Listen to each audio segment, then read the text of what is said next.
Vou esperar aqui aparecer o no ar, mas não recebi que a gente está no ar ainda. Ok, estamos no ar.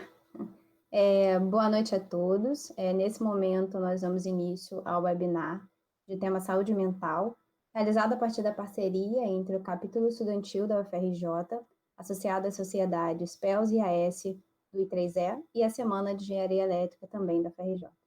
Eu sou a Laís Ferreira Crispino Proença, aluna de doutorado do Programa de Engenharia Elétrica da COP-UFRJ e presidente do capítulo estudantil PELS e AS. E hoje eu vou ser a mediadora desse evento.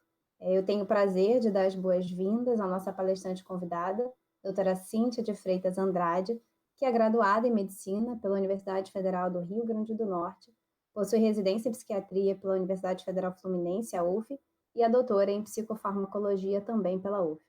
Atualmente, a doutora Cíntia é coordenadora do Programa de Residência Médica em Psiquiatria da UF e trabalha na subchefia do Departamento de Psiquiatria e Saúde Mental, também dessa universidade. Doutora Cíntia, primeiro eu gostaria de te agradecer, em nome de toda a equipe envolvida, por aceitar o nosso convite para participar desse webinar. Hoje a gente vai fazer o nosso webinar no formato, primeiro iniciando com uma breve contextualização do tema pela doutora Cíntia e depois a gente vai começar a nossa dinâmica no formato de bate-papo, utilizando umas perguntas que nós recebemos nas nossas mídias sociais durante essa semana.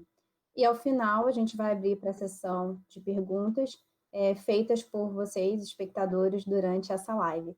Então, por favor, vocês já podem mandar as perguntas pelo chat e não se esqueçam de eu colocar seus nomes, doutora Cíntia, agora eu passo a palavra para a senhora.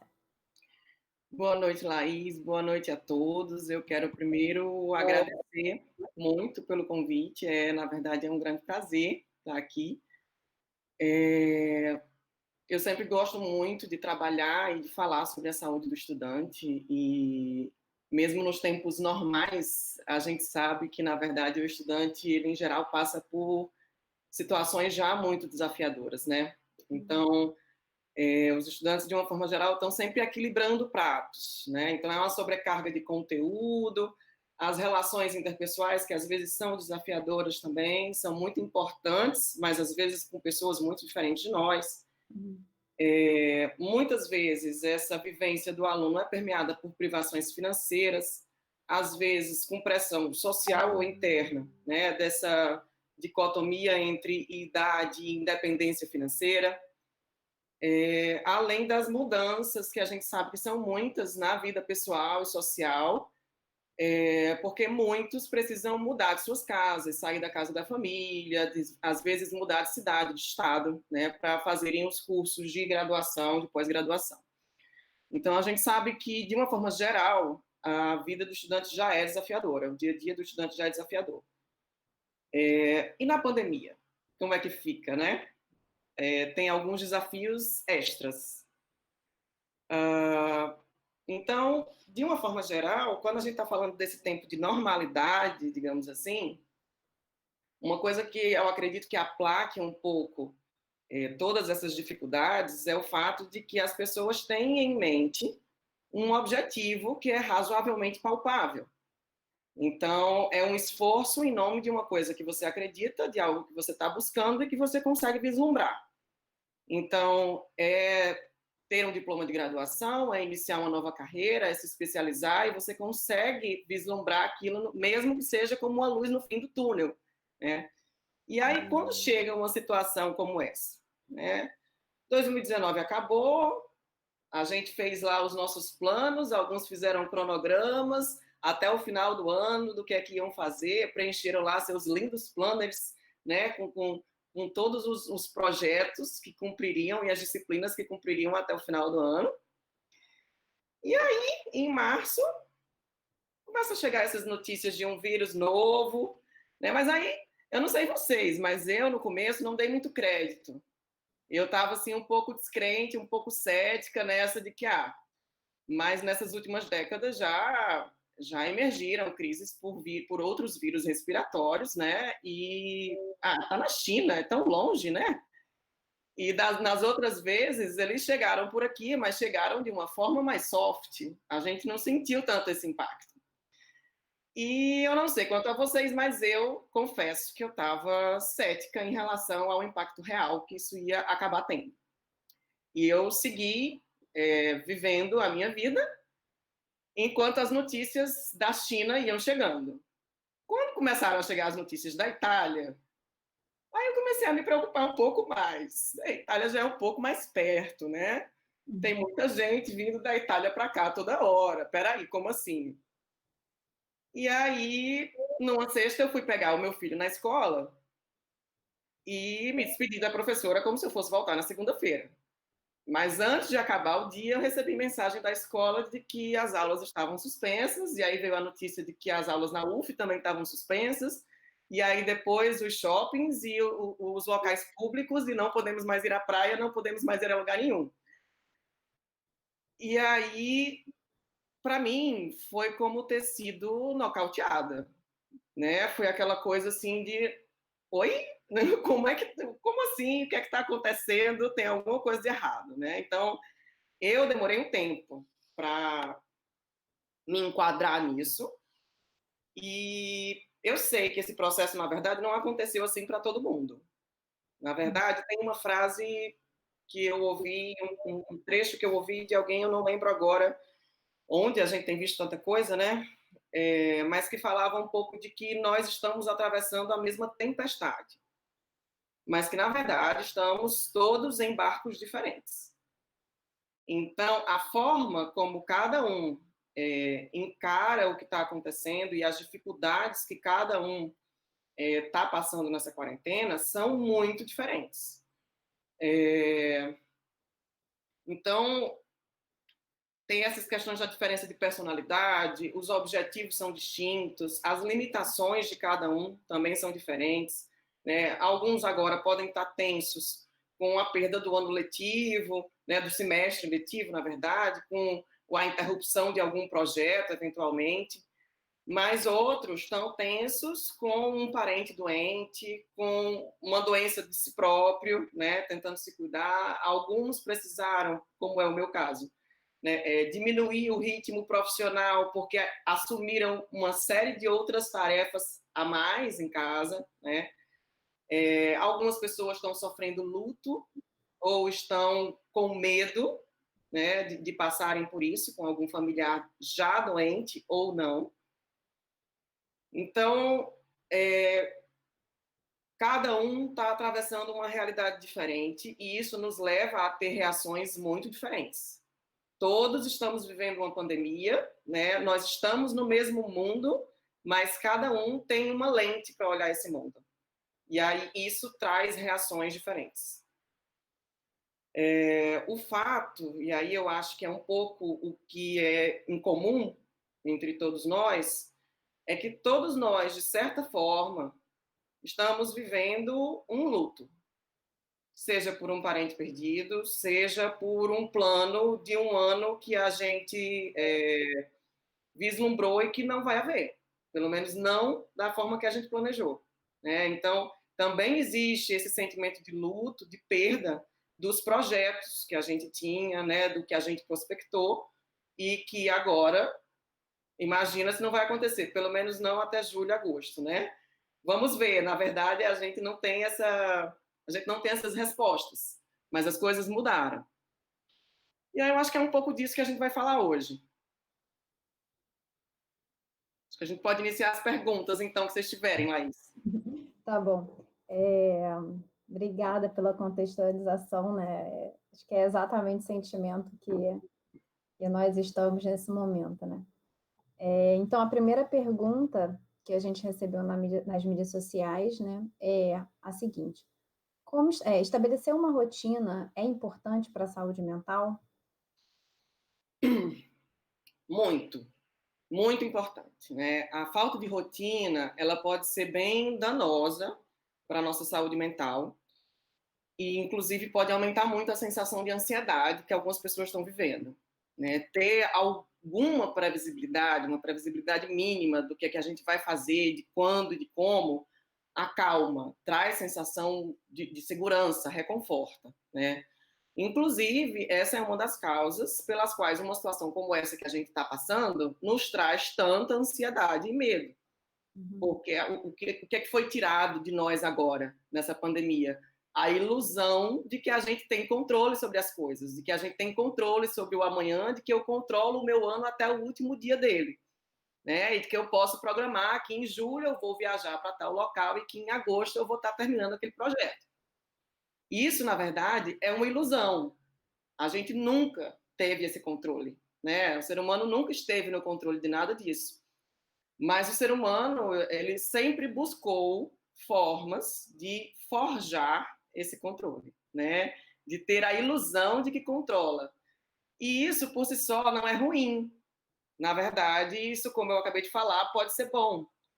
Porque realmente a gente pode tirar até da educação das crianças. A gente tenta desde muito cedo estabelecer uma rotina e isso, em parte, é porque isso diminui a ansiedade deles.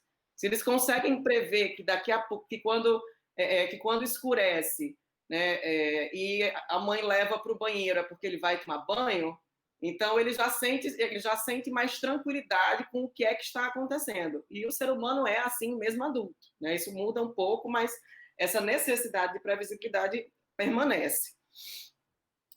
É, isso. Acho que a rotina ela é importante. A gente deve tentar readaptar a nossa rotina nesse momento, né? É claro que a gente não tem como conseguir, pelo menos na maior parte das pessoas, para a maior parte das pessoas, eu acho que seja difícil conseguir manter a rotina que tinha programado inicialmente, mas a gente precisa ser resiliente, e ser resiliente passa por conseguir se adaptar, por não se fechar diante das mudanças, né?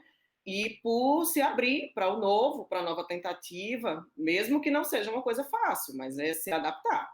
Estar aqui fazendo esse webinar, para mim, é, exigiu muita adaptação, né? Estar no Instagram agora foi parte do meu propósito de adaptação a esse momento de quarentena ou de sessentena, né? É importante a gente readaptar. Ok. Bom, a nossa segunda pergunta é: quais atividades eu devo fazer para melhorar a minha saúde mental? Não só, né, nesse período de pandemia, mas de uma maneira geral, né? Tá? Na nossa antiga normalidade, né?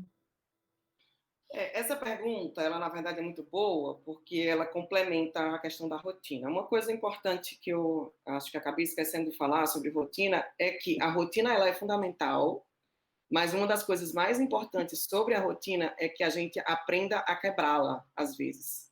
Então, a gente precisa ter rotina, mas a gente não pode ser acorrentado a ela.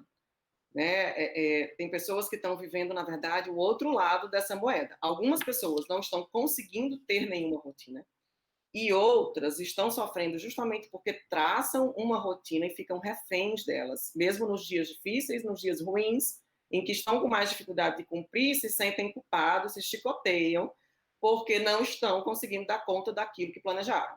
Então, a rotina ela não é uma prisão, ela é um norte. É tão importante quanto ter rotina é aprender a quebrar a rotina às vezes e entender qual é o momento de quebrar, tá?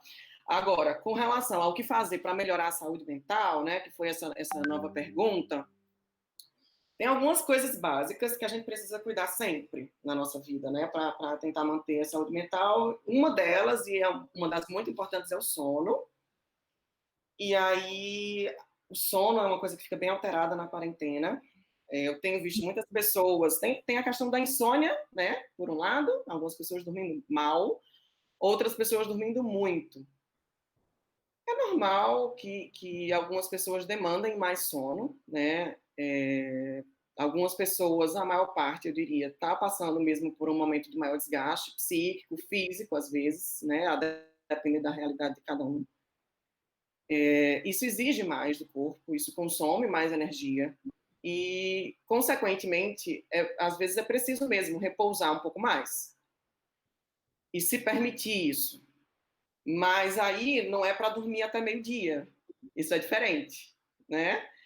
Se permitir acordar um pouco mais tarde, descansar um pouco mais, é diferente de passar o dia todo deitado. Uhum. Então, outro ponto sobre a questão do sono importante que eu quero abordar é a questão da necessidade de uma rotina também para o sono, né? Que é uma rotina mais baseada na hora de dormir e de acordar. Algumas pessoas dormem e acordam em horários diferentes todos os dias. E nessa quarentena, muito mais. É uma verdadeira montanha-russa. E aí, nos dias em que não conseguem dormir bem, né? Ontem eu dormi às 3 da manhã. Hoje eu quero ir para a cama às 8 e quero que meu cérebro entenda que aquela é a hora de dormir. Só que a gente tem um relógio interno e esse relógio ele precisa de uma programação. Se todo dia a gente dá uma função diferente para ele, ele não vai conseguir entender.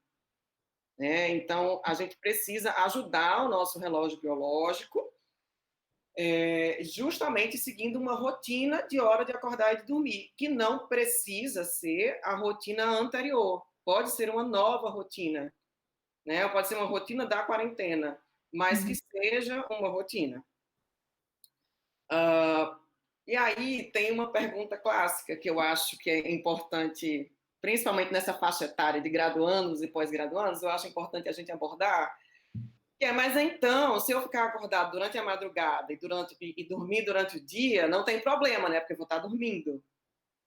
Tem muito problema, sim. Tá? Tem muito problema, sim. A gente sabe que algumas pessoas têm, biologicamente mesmo, um ajuste diferente do ciclo circadiano e que são mais notívagas, né? Alguns pacientes a gente vê mesmo que tem um histórico familiar disso, né? Que enfim, na árvore genealógica toda, as pessoas dormiam mesmo mais tarde. Não é que dormem um número maior de horas, mas só adormecem mais tarde, tudo bem. Mas isso é uma minoria da população. O que acontece com a maioria que tem esse hábito noturno é realmente uma questão de hábito, né? É uma questão comportamental aprendida. E aí, nessa faixa etária da adolescência e do adulto jovem, as justificativas para isso costumam ser muito. A gente escuta muito isso, né? No nosso dia a dia. Ah, mas à noite a casa é minha. Aí eu não preciso ficar ouvindo reclamação da minha mãe, eu não preciso ficar ouvindo minha irmã brincando, né? Eu não preciso ficar ouvindo o barulho dos vizinhos. À noite é muito mais tranquilo, é silencioso, eu consigo fazer minhas coisas em paz. Então, e aí eu também não preciso ficar convivendo tanto. Então, eu prefiro ficar acordado à noite do que durante o dia. Ou então, mas à noite é o horário em que todos os meus amigos estão na web. E aí a gente gosta de conversar nesse horário. E também é o horário em que a gente tem aquele grupo daquele jogo, né? E aí a gente se reúne para jogar naquele horário. Então, a gente não pode se reunir para jogar às 2 da tarde, a gente tem que se reunir para jogar às 2 da manhã. E aí, então, consequentemente, eu só posso ir dormir às 4. Então, isso é um excesso. Eu vi aí que Laís fez uma cara de espanto quando eu falei de ir dormir às 4, mas, infelizmente, isso não é uma anedota, tá? Isso são coisas que a gente tem ouvido diariamente. Adolescentes dormindo às 4, às 5, às 8 da manhã. E acordando às 3 da tarde. Tá? Na verdade, falei adolescentes, mas fui até bem imprecisa, porque não só adolescentes. E aí, algumas pessoas já tinham costume de fazer isso nos fins de semana. Mas aí agora, com a quarentena, parece que é tudo um enorme, inacabável fim de semana, né? Então, as pessoas trouxeram esse hábito inadequado do sono, que às vezes acontecia mesmo porque era um dia mais livre ou porque iam para a balada, trouxeram esse hábito para durante a semana. E aí fica até difícil para elas distinguir, depois que os dias vão passando, o que é dia de semana e o que é fim de semana.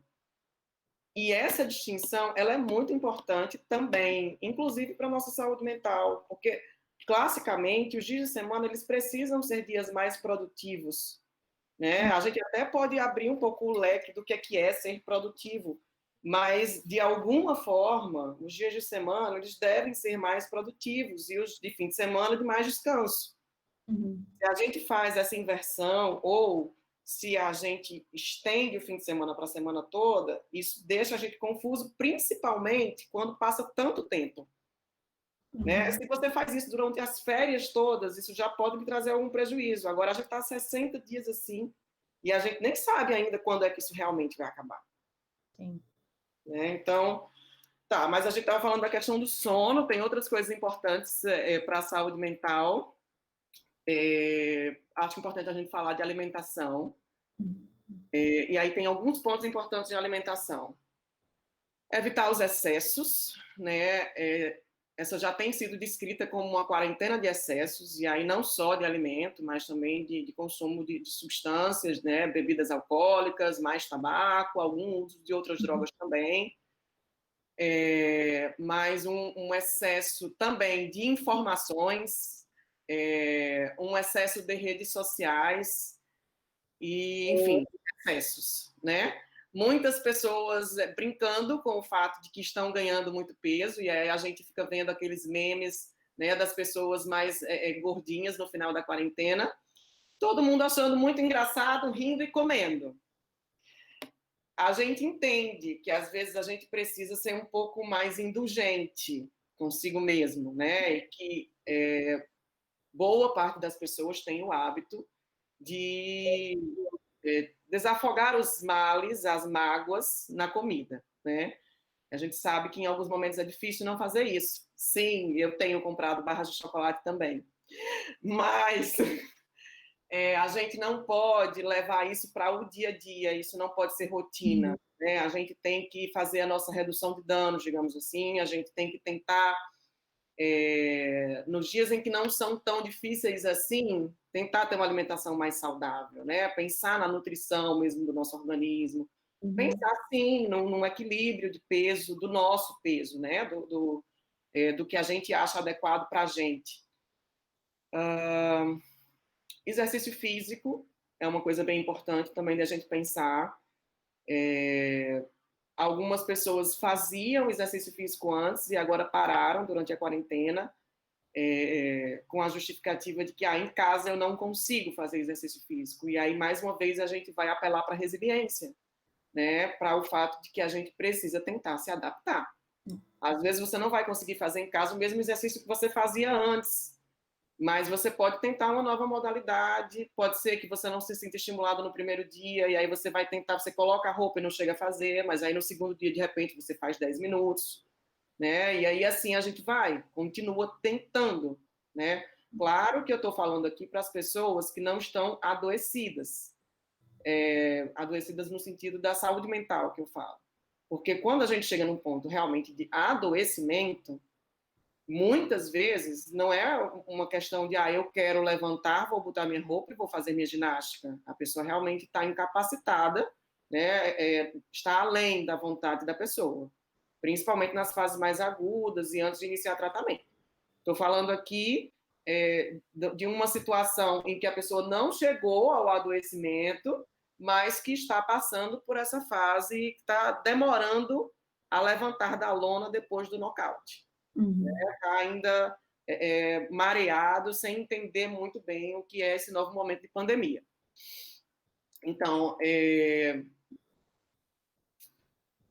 eu quero destacar também essa questão do uso de substância, do uso excessivo, né? Isso é um ponto bem importante, principalmente entre adolescentes e jovens adultos, que eu acredito que seja a maior parte, que seja a faixa etária da maior parte dos que estão assistindo a gente, né?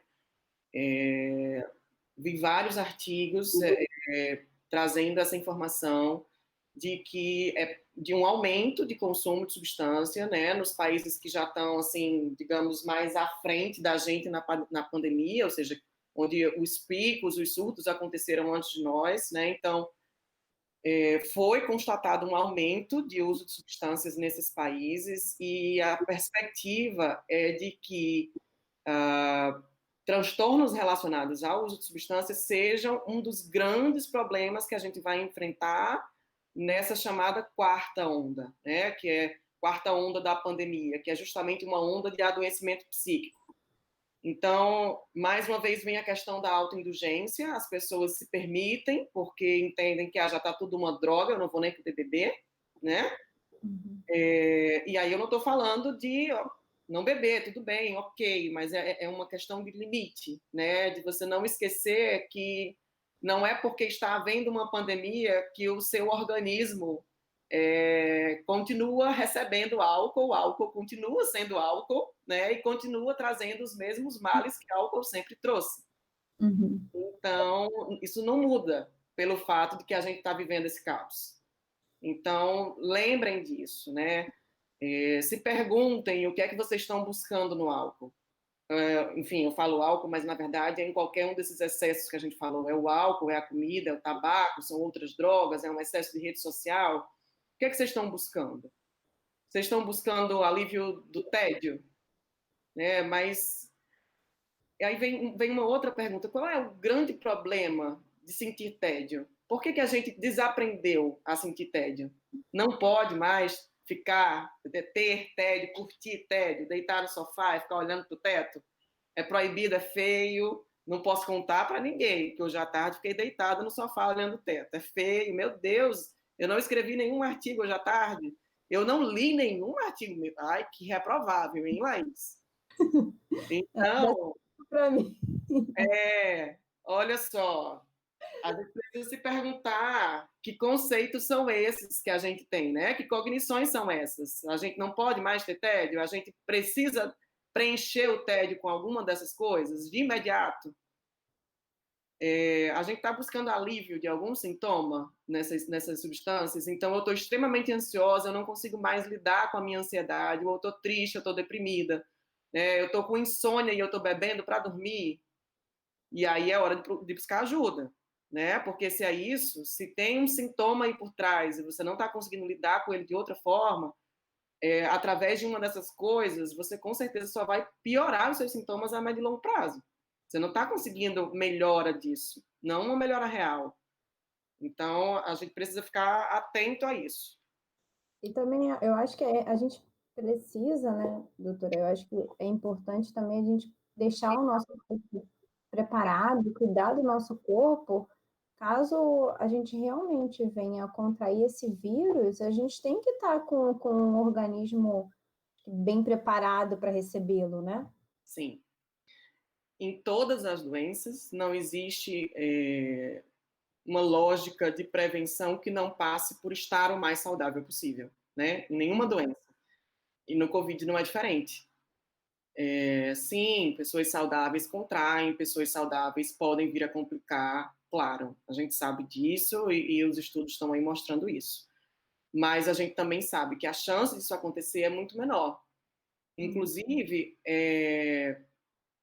eu vou fazer aqui, eu já fiz esse depoimento no Instagram, vou fazer aqui também. Enfim, eu tenho um filho pequeno e eu estive sedentária nos últimos anos, depois do parto. E agora, durante a epidemia, durante a pandemia, né, voltei a fazer exercício, mas foi um movimento assim muito consciente de busca mesmo por mais saúde. E isso foi uma das coisas que mais me aliviou a ansiedade. Sim, eu fiquei muito ansiosa no início, né? Mas eu acho que o exercício teve um papel duplo, e ele tem mesmo esse papel duplo, que ele libera uma série de substâncias que são positivas nesse sentido, mas ao mesmo tempo eu me sinto agindo com minha ansiedade de uma forma proativa, né? Eu não estou me encolhendo no canto da parede com minha ansiedade, né? Eu não estou enxergando a minha ansiedade como um monstro, estou encarando a minha ansiedade. Qual é o meu medo? O meu medo é adoecer, morrer e deixar meu filho? Então eu vou me cuidar, né? Então eu vou fazer o que eu puder para ficar mais saudável. Então eu vou me proteger, eu vou cuidar bem das minhas compras. Quando eu precisar de sair de casa, eu vou usar máscara, eu vou usar o álcool, eu vou fazer exercício, eu vou tentar dormir bem, eu vou cuidar da minha mente, eu vou fazer exercício físico e enfim, eu vou me cuidar. Eu vou fazer tudo que eu puder para estar no meu melhor shape, no meu melhor status. Porque eu não vou poder garantir que eu não vou pegar a doença, mas pelo menos eu vou ter feito tudo o que eu poderia fazer para me sair bem dela. Se eu vou me sair ou não, está na mão do acaso. E aí, essa rédea, a gente precisa aprender a soltar. Né? Eu não consigo controlar esse cavalo. Eu vou me contaminar, e se eu me contaminar, eu vou morrer, eu vou para UTI, eu não sei. Então, não adianta eu tentar, a todo custo, segurar essa rédea e me segurar nessa expectativa de que eu vou ter que controlar isso. O que é que eu posso controlar nisso tudo? Eu posso controlar a rotina que eu levo, eu posso controlar os meus hábitos, eu posso controlar até certo ponto a importância ou a atenção que eu dou aos meus pensamentos, porque os pensamentos em si a gente também não controla, né? Mas eu posso escolher em quais pensamentos eu vou me focar. Eu tenho pensamento de medo, né? Mas eu escolho não focar neles. Uhum. Sim. Então, acho que sobre... uma outra coisa, só para finalizar, duas coisas a mais sobre a rotina. Uma coisa que eu recomendo que quem conseguir, né, introduza na rotina, ou ao menos tente. Isso não é uma panaceia, isso não serve para todo mundo, nem todo mundo gosta, nem se adapta. Mas são as técnicas, as práticas contemplativas, que a gente chama, né? Que aí inclui os diversos tipos de meditação, inclusive mindfulness, que é o que tem sido mais falado, é o que a gente tem evidências científicas mais consistentes de que funciona, né? Funciona mesmo para a diminuição de ansiedade grandemente, tá? Então, técnicas de mindfulness, de respiração diafragmática, de relaxamento muscular progressivo, tudo isso vocês encontram vídeos, tutoriais, vocês encontram no Spotify podcasts sobre meditação, sobre todas essas técnicas que eu estou falando aqui, tá? Elas ajudam a gente a trabalhar nossa capacidade de aceitação da realidade, do presente, nos ligam mais ao momento presente. E a ansiedade, de uma forma geral, ela está ligada ou a expectativas do futuro, que eu não sei se vão se concretizar, né, expectativas negativas ou positivas, que também podem deixar a gente ansioso, ou a lembranças do passado, né, lembranças de coisas ruins, enfim. De uma forma geral, a ansiedade da gente se localiza no passado ou no futuro. E estar no presente e viver o presente é uma das melhores formas de tentar lidar com a ansiedade, tá? Só para finalizar a questão da rotina, fora isso que a gente já falou, né? Sono, exercício, alimentação, técnicas de relaxamento, digamos assim, e evitar os excessos, o corpo mesmo da rotina é uma coisa que vai ser muito variável de um para o outro, né? Justamente por causa daquilo que a gente já falou lá no início. As demandas de cada um nesse momento agora estão muito diferentes, né? Diferentes uns dos outros, diferentes mesmo do que era antes. Então, às vezes a pessoa tinha uma super produtividade na academia, né, na universidade, e agora precisou estar mais recluso e cuidar de outras questões, cuidar de um parente doente, né, cuidar de si próprio, cuidar do filho, cuidar da casa, enfim, as coisas mudaram agora. Então, cada um vai ter uma rotina que precisa ser adaptada à realidade desse momento.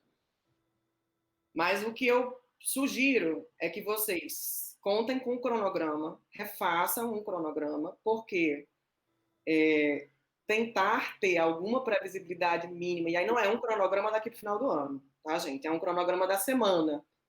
É uma expectativa menor de que a gente tenha controle, pelo menos até o que acontece até o fim da semana, né? Então, é programar um pouco. E que a gente tente pensar, fazer uma lista do que é que a gente precisa, do que a gente tem que fazer, do que a gente gosta e quer fazer, e que, no máximo possível, a gente tente intercalar essas atividades, para que não seja só obrigação, só o que eu tenho, e, ao mesmo tempo, também não seja só técnicas de distração, né? Isso também não é legal, passar o dia todo assistindo série, depois de uma semana não vai ser legal, né? E aí a gente começa a procrastinar as coisas que a gente precisaria fazer e se frustrar por estar procrastinando, e quanto mais a gente se frustra, mais procrastina e vice-versa. E aí isso leva a gente para o fundo do poço, tá? Então não é legal também, nenhum dos extremos é legal.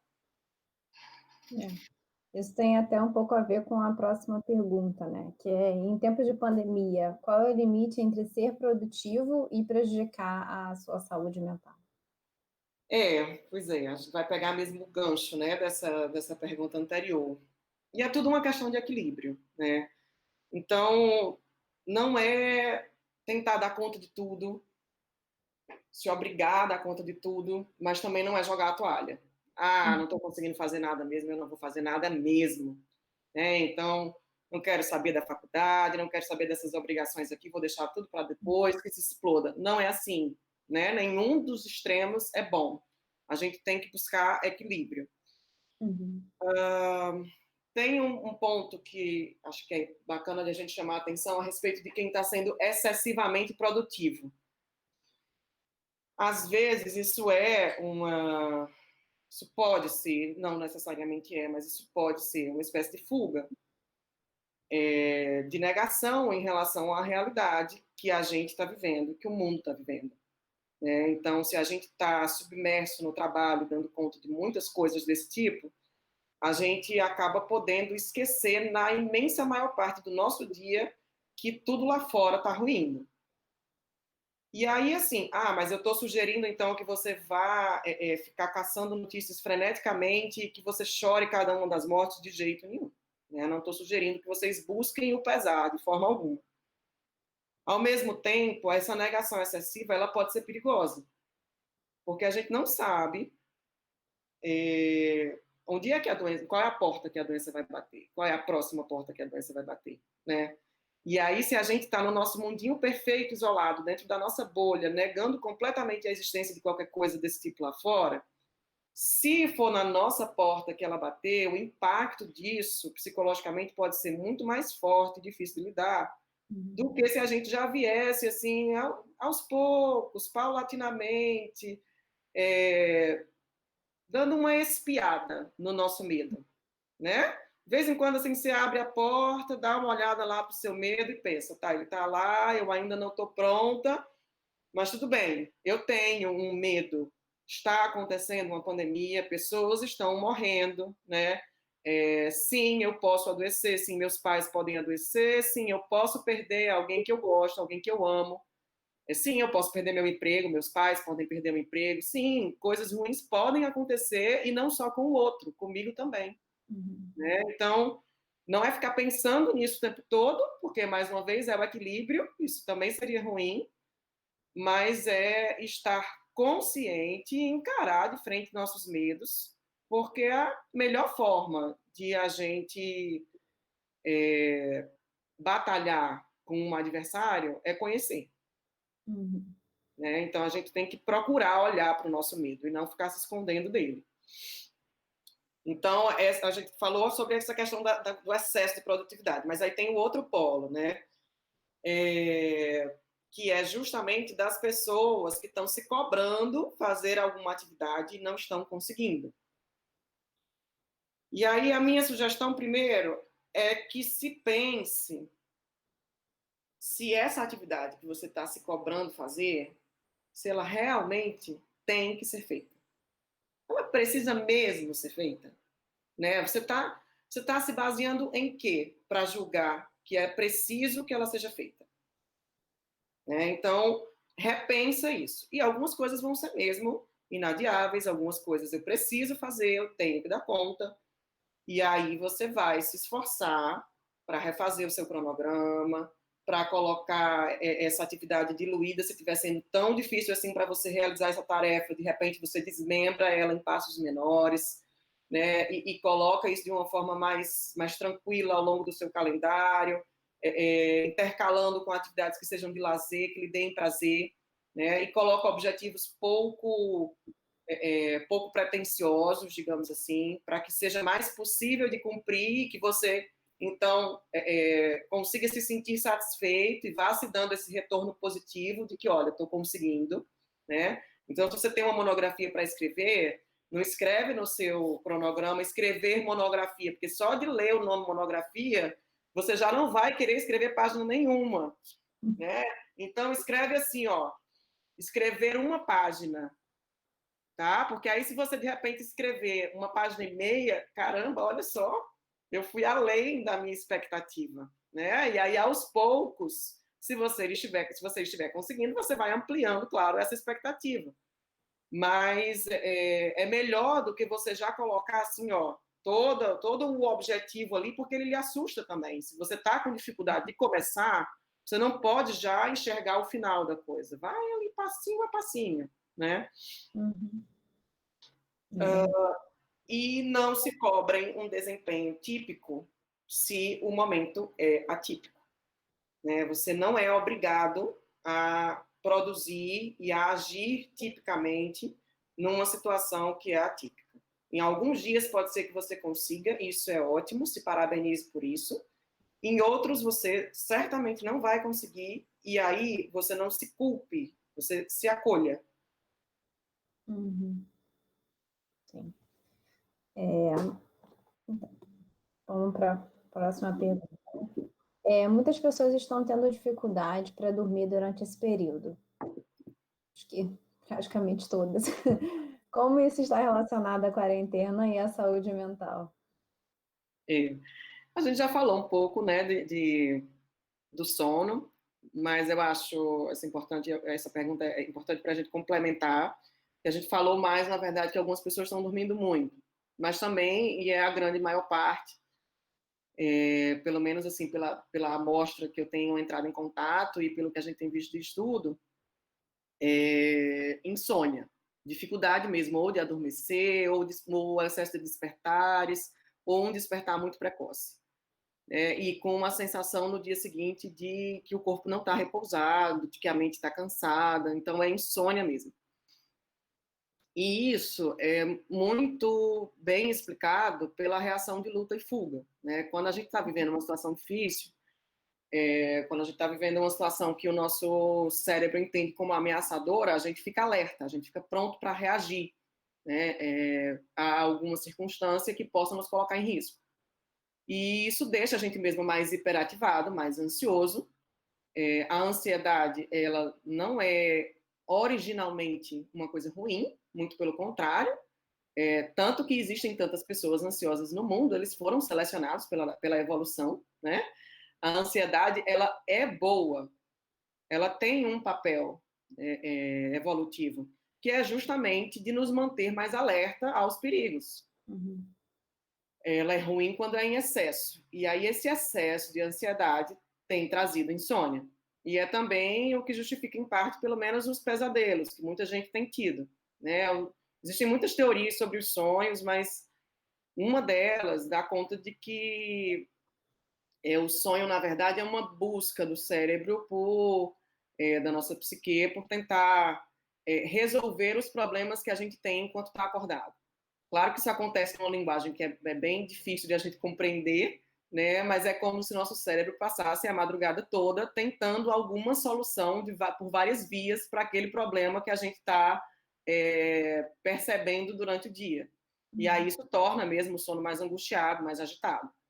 Então, como é que a gente faz para lidar com isso? De uma forma geral, assim, em termos não farmacológicos, né, medidas que a gente pode fazer é lidar com essa ansiedade durante o dia. Então, fazer o que for possível para diminuir essa ansiedade ao longo do dia e entender que essa insônia, na verdade, é um reflexo de como você está passando o dia todo. E melhorar a higiene do sono. A higiene do sono seria um pouco mais longo para a gente falar aqui, mas tem muito material na internet, tem materiais de qualidade falando sobre isso. Lá no nosso Instagram tem também um post recente até sobre higiene do sono, e vocês podem olhar lá em mais detalhe. E eu sugiro que quem estiver com insônia olhe. São medidas importantes de adotar. Não adianta a gente começar a usar uma medicação para dormir antes de melhorar a higiene do sono. Tá? Algumas pessoas vão dormir melhor só com isso. Tá. Depois a gente tem aqui uma próxima pergunta, né, que é como identificar que eu preciso de ajuda? E a partir de qual momento eu devo migrar de um psicólogo para um psiquiatra? Então, eu vi essa pergunta e acho que na verdade, são duas perguntas mesmo, desmembradas. Eu vou falar primeiro de como identificar que eu preciso de ajuda, e eu acho que tem alguns pontos importantes, alguns parâmetros importantes que a gente precisa levar em consideração. Um deles é a perda da funcionalidade, ou seja, eu conseguia produzir no sentido amplo, Produzir não precisa, a gente está falando com estudantes, né? Então, deixa eu esclarecer que produzir não precisa ser artigos nem estudo. Produzir é na vida de uma forma geral, né? Produzir cumprimento de tarefas. Mas agora eu não consigo mais fazer nada, ou eu diminuí extremamente a minha capacidade de dar conta de atividades. Então, eu tenho tido muito medo, eu tenho tido muita ansiedade, eu tenho ficado muito angustiada. E eu tenho tentado, eu tenho visto dicas, eu tenho usado os recursos que eu tenho para me aliviar dessa sensação e eu não estou conseguindo. Eu estou sentindo que eu vou perder o controle, então que as coisas estão fugindo, eu estou tentando, mas isso está para além do que eu estou conseguindo fazer. E quando o sofrimento psíquico é muito intenso ou muito prolongado, ou muito prolongado. Né? Essas são razões para buscar ajuda. E aí, de quem é essa ajuda? Né? Primeiro que para buscar um psicólogo eu não preciso estar doente. Algumas pessoas fazem terapia a vida toda e isso é aconselhado por muitas pessoas, inclusive. E eu posso buscar um psicólogo, um terapeuta, buscando crescimento pessoal, buscando resolução de crises conjugais, crises familiares, crises financeiras, ou eu estou em crise com a escolha da minha profissão, eu não sei que caminho seguir. Enfim, crises, né? Os terapeutas, de uma forma geral, conseguem ajudar, né, com a resolução desses dilemas. Quando eu estou buscando também autoconhecimento, autocompaixão, né? Quando eu identifico que eu sou muito carrasca comigo mesma, às vezes as pessoas elas têm muita compaixão pelos outros, elas são muito empáticas com os outros, mas elas não conseguem se abraçar quando elas fazem algo que elas acham que não deveriam fazer. E aí elas se punem excessivamente, e isso traz muitas consequências negativas também. Então, e você não precisa tratar a falta de autocompaixão com um psiquiatra, por exemplo. Né? Você pode fazer terapia. Mas tem uma coisa importante que eu achei na pergunta, porque fala assim de quando é que eu devo migrar de um psicólogo para um psiquiatra. E aí esse termo não é legal, porque na verdade esses tratamentos eles não são excludentes, na verdade eles são complementares. Não é porque você vai iniciar um tratamento com um psiquiatra que você vai sair do seu psicólogo, pelo menos não deveria ser assim. Né? E muitas vezes, mesmo que você não tenha ido ao psicólogo ainda, quando você procura o psiquiatra, a gente manda você ir. Porque para boa parte das patologias, para boa parte das doenças, esses tratamentos, essas terapias andam em conjunto e elas se somam. Né? Então, a farmacologia ela é muito auxiliada pelo processo da psicoterapia.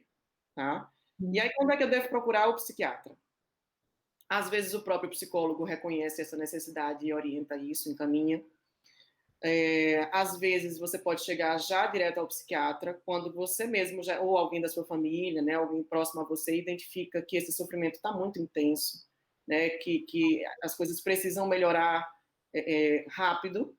O processo de psicoterapia não é como apertar um botão, né? Então é um processo realmente que você constrói junto com o terapeuta. Você não vai para lá para ele lhe ensinar a viver, né? É uma coisa que você vai descobrindo como é que você quer conduzir as coisas ao longo do processo. Então, às vezes esses resultados demoram e às vezes os sintomas que a gente está apresentando e o tamanho do nosso sofrimento não consegue aguardar.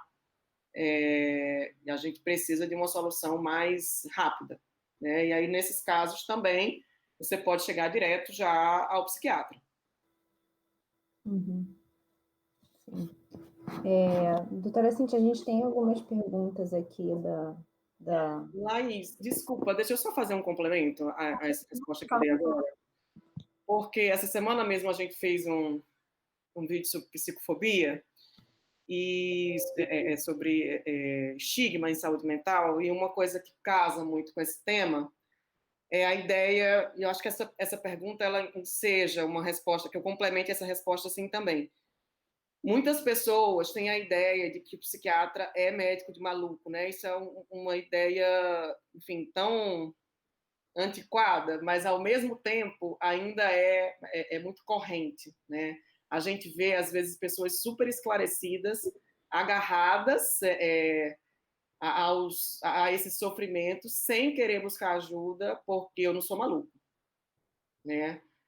E, bom, não sei se você é maluco, né? Pode ser que você seja, os malucos não acham que são malucos, mas a maluquice, digamos assim, né? Ela também é uma doença e ela precisa de tratamento, ela não é uma letra escalarte, né? Ela não é um rótulo, ela é uma doença, como é o diabetes, como é o câncer, como é qualquer outra.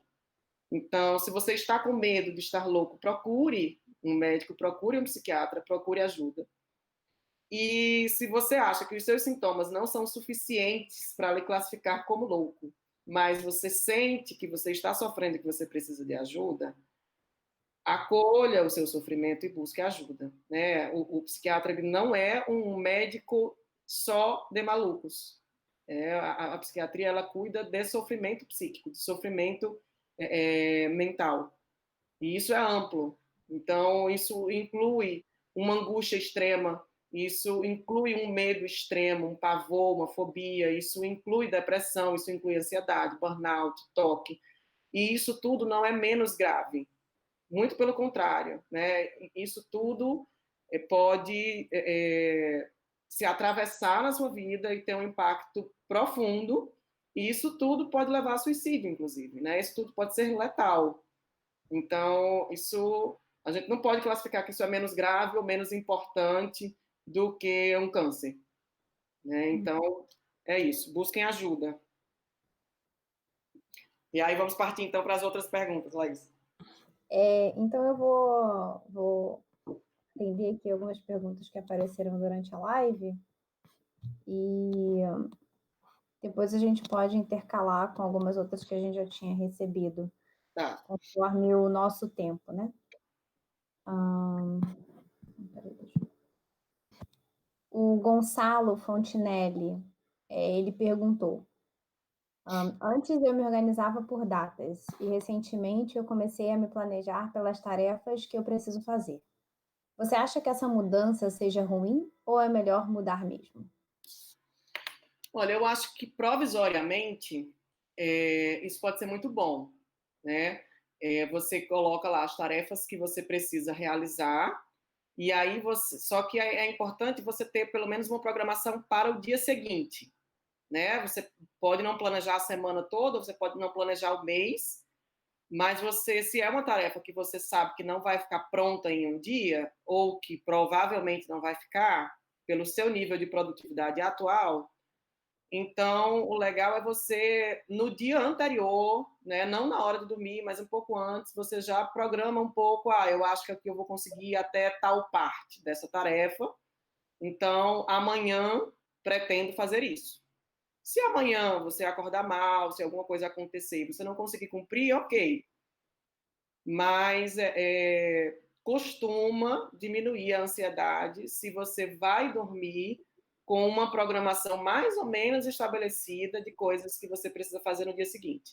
E colocar no papel essas coisas também costuma ajudar a diminuir a ansiedade. Porque se você está muito ansioso e tem muitas coisas para fazer, é muito comum que as pessoas deitem e não consigam adormecer repassando as atividades que precisam fazer no dia seguinte e, às vezes, assim, levando sustos. Ai, não posso esquecer de tal coisa. Nossa, já tinha esquecido daquele prazo.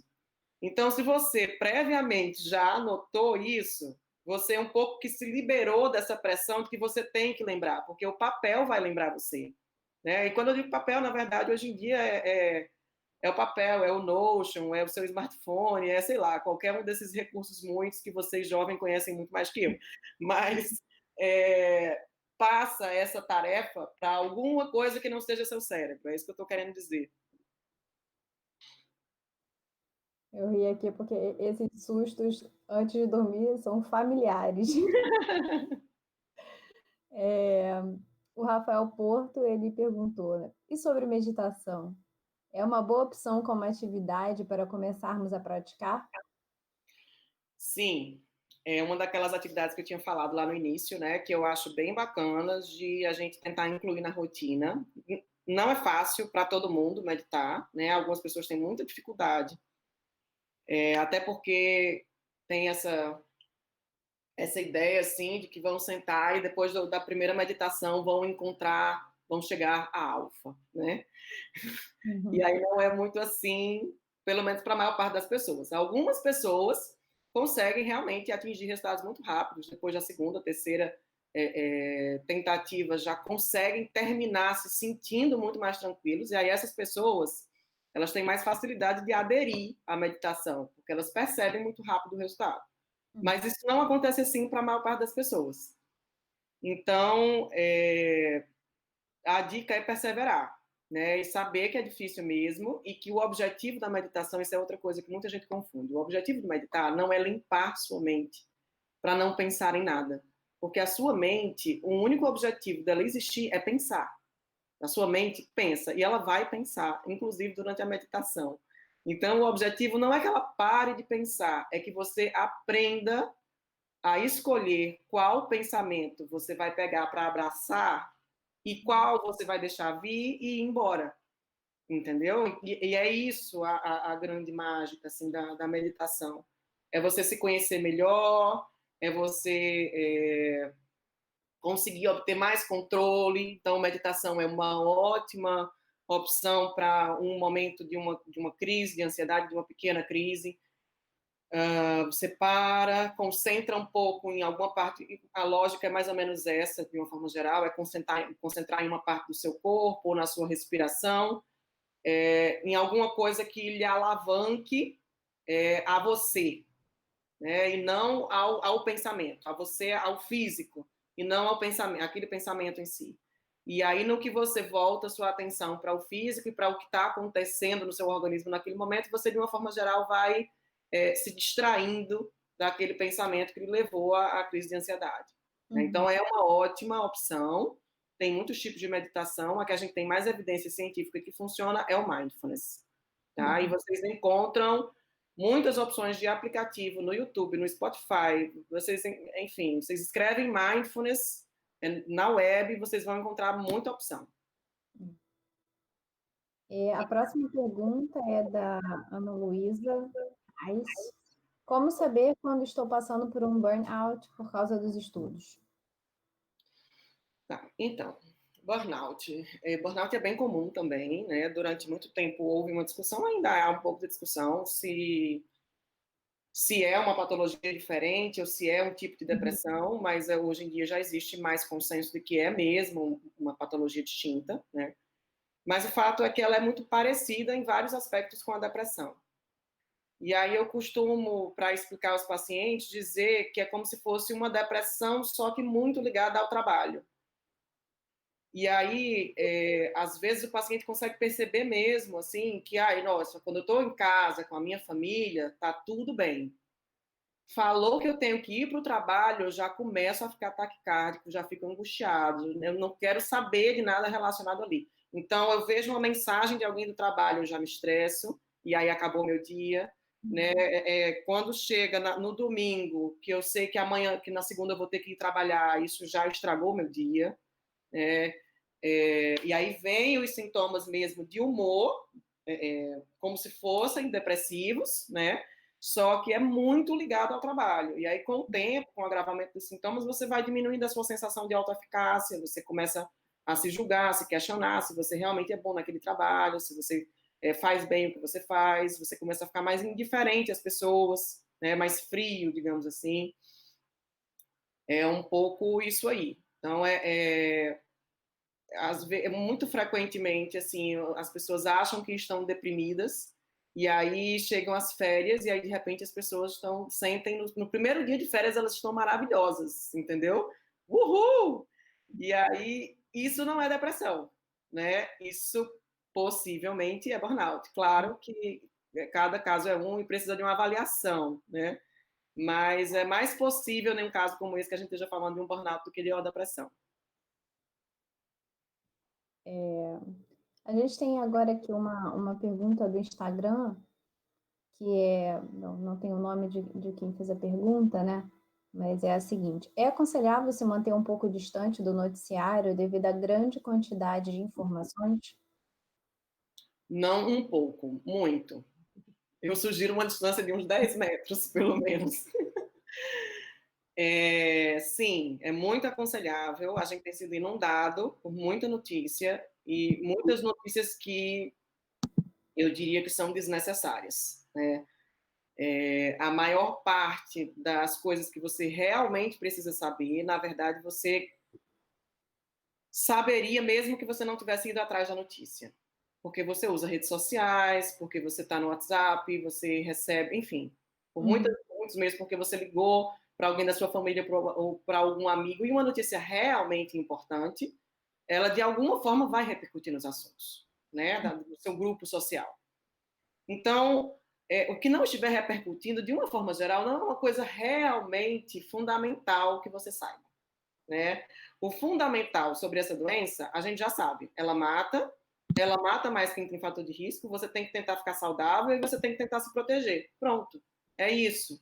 Né? O resto são adendos que você pode, tudo bem, você não precisa ficar alheio ao mundo, mas algumas pessoas estão consumindo notícias compulsivamente. Inclusive, tem se falado, assim, eu vi um artigo falando que os sintomas de consumo excessivo da notícia estão se assemelhando a TOC, a transtorno obsessivo compulsivo, né? Eu tive contato com um paciente que não é da área da saúde, mas que ele estava fazendo um gráfico desde que surgiu a primeira notícia lá em Wuhan. Ele vinha fazendo um gráfico do número de mortes no mundo todo e acompanhando como é que está. Então, isso não dá. Né? Isso é desnecessário e isso aumenta muito a ansiedade, porque não tem como você estar o tempo todo sendo exposto a notícias negativas e seguir bem. É claro que isso deixa a gente com medo, é claro que isso baixa a nossa energia. Né? Então, você pode separar o que tem se costumado indicar, é que você estabeleça horários para checar notícias, que você estabeleça fontes confiáveis para checar notícias e que você delimite um tempo máximo pelo qual você vai ficar, no qual você vai ficar checando notícias, né? Então, 10 minutos de uma forma geral é suficiente para você dar uma olhada nas principais páginas e ver notícias que realmente importam. Tá? Tá. E agora a gente vai caminhar para a nossa última pergunta, que como não adoecer na correria do dia a dia no pós-quarentena? Então, essa é uma pergunta interessante. Eu acho que uma das melhores formas de a gente fazer isso é a gente usar a quarentena também para refletir no que são as nossas prioridades, no que é realmente importante na nossa vida, o que é que nos é caro, para que quando a gente retorne, que não é a nossa rotina, porque não vai ser mais a nossa rotina, enfim, quando a gente retorne para o que quer que seja essa nova rotina, a gente consiga selecionar o que é prioridade, o que é que realmente precisa ser feito, que a gente consiga manter em mente que a gente precisa se cuidar, que para dar conta das coisas a gente precisa estar bem, e que então a gente não se permita tanta correria no retorno da quarentena, que ela tenha nos ensinado ao menos isso, que a vida é fugaz, que a gente é vulnerável, que a gente não prevê as coisas, que a gente não sabe até quando vai estar vivo e que a maior parte das coisas que nos faz ficar correndo a gente não faria no nosso último dia de vida. Então, provavelmente não vale tanto a pena assim correr por ela. Uma boa reflexão, né? Para a gente terminar a nossa live. Doutora Cíntia, eu queria te agradecer muito pela sua presença, por todos esses ensinamentos aí para para não só a comunidade acadêmica, né? Eu pude ver que várias pessoas que não são estudantes também participarem e assistiram essa live. Que bom. E te agradeço muito e desejo uma boa noite a todos e também agradeço aos espectadores pela presença, pela participação aí durante essa nossa transmissão. Esse vídeo ele vai ficar disponível também para vocês assistirem aqui no nosso canal e também no canal da CENEL. Eu quero agradecer vocês também. Para mim foi bacana ter podido vir aqui e falar um pouco disso. Eu acho que é também uma forma de ajudar, né? E isso é bom, tem sido especialmente bom tentar ajudar nesses tempos.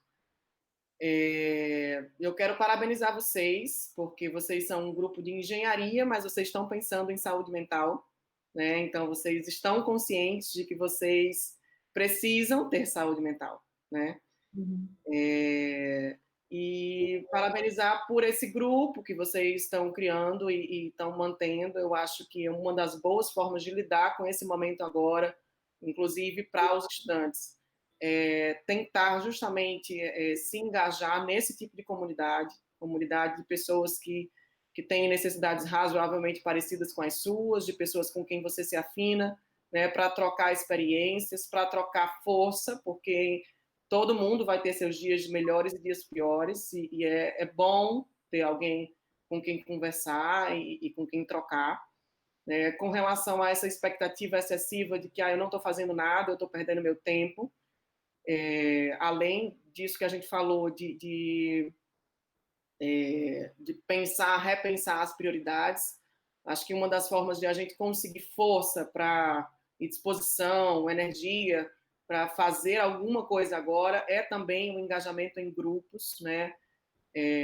Tive contato com uma pessoa da UF, de outro curso, mas que tem levado lá um grupo de alunos, de veteranos que trocam experiências com os calouros, né, que estão conduzindo uma espécie de grupo de estudo, tentando respeitar, claro, as limitações de tempo de cada um, de disponibilidade mesmo psíquica de cada um desse momento, mas é uma coisa que pode ser uma boa dica para vocês, né, porque vocês não vão estar só perdendo tempo, digamos assim, né, vocês vão usar esse tempo de uma forma proveitosa também, e vão estar trabalhando esse sentimento de comunidade, de pertencimento, que é muito importante.